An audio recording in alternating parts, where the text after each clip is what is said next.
Medyo busy tayo ngayon sa pag-aayos ng ating mga plants. So, napsimulan na natin siya last week. And then, heto guys, at patuloy nating inaayos yung ating mga tinanim dito sa harap ng ating bahay. So, heto at aayusin natin itong isa nating napakagandang alos. So, heto ay parang yung kulay niya ay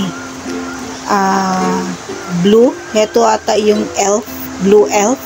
Hindi ko sure yung ID. So, marami tayong iba't ibang alos dito sa ating munting garden. Pero, ayan guys, medyo matagal silang dumami.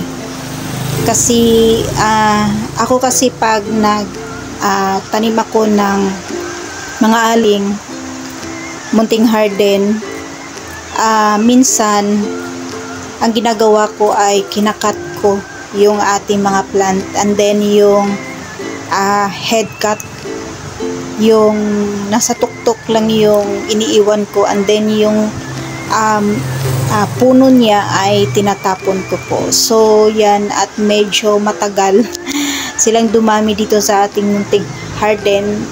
Marami na sila guys, pero hindi ako yung tipong nag-iipon ng maraming plant kasi maliit lang yung ating area. So, heto at ipagpatuloy natin yung pag-ayos dito sa ating mga plant, dito sa ating alos, sa ating vertical wall or sa ibaba ng ating vertical wall. So, heto at medyo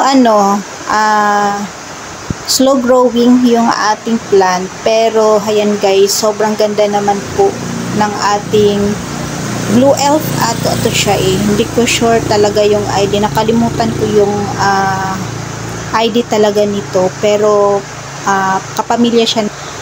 So heto at tumataas siya, tumataas din tong alo na to, and then medyo galang siyang produce ng pops. So hindi ko alam sa ibang area kung mabilis siyang mag-produce ng pops, pero heto ay medyo matagal na siya sa atin. Pero ganito pa rin, nanggaling ito sa natin, sa kaibigan natin, binigyan niya tayo ng ganitong alo, and then yung kanya ay hindi pa daw ito laki, pero hetong bigay niya sa atin ay ayan, sobrang lago, and then ayan, nag-produce siya ng pops. So hindi naman siyang itanim through cuttings, and then yung iwan nyo lang yung pinaka at magpupo yan pops. So ang gagawin natin dito guys ay magtatanggal lang ako ng old leaves sa ibaba para gumanda yung ating yung ating so heto naman siya ay hindi naman po sensitive lang siya sa una, pero pag nag-stable na yung ating plant ay sobrang na niya, hayaan mo lang siya dyan sa kanyang pwesto at magiging ganyan po kaganda yung ating plant. So ayaw na ayaw niya yung ilalagay natin siya sa shaded area.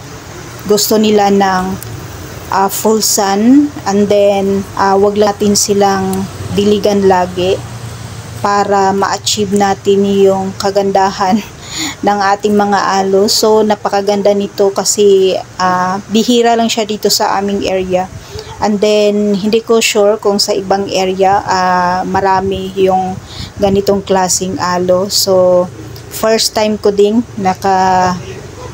tanim ng ganitong alo. So yan, at iniingat-ingatan ko to kasi sobrang ganda niya, and then hindi siya halagain na plant.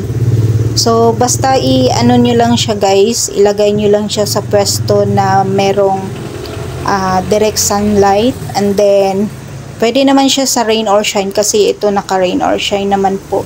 Huwag nyo lang siyang diligan ng diligan. So yan, at magiging okay po yung ating plant. So heto, at wala naman akong kinuhang pops dito gusto ko siya paramihin dito sa ating munting garden kasi napakaganda niyang aloe. So slow growing na aloe to, kaya magpaparami tayo nito sa ating munting garden kasi napakaganda din po niyang itanim sa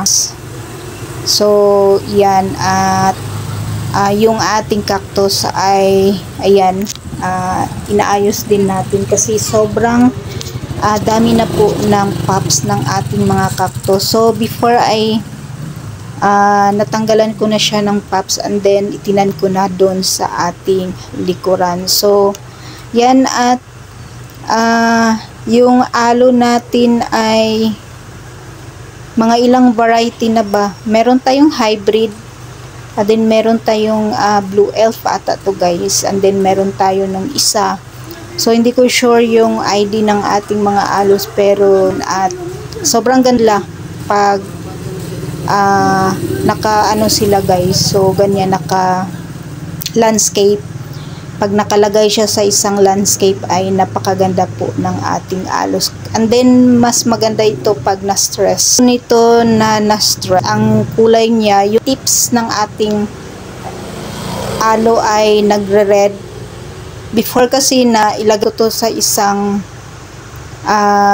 sa isang area na nakaka-receive po siya ng 6 to 7 kulay nung ating blue elf na aloe. Sobrang ganda. And then heto guys yung ating mga pinapagandang mga succulent dito sa ating munting garden. So medyo maganda na sila. True leaves propagation. Ayan, at vibe yung ating mga plant.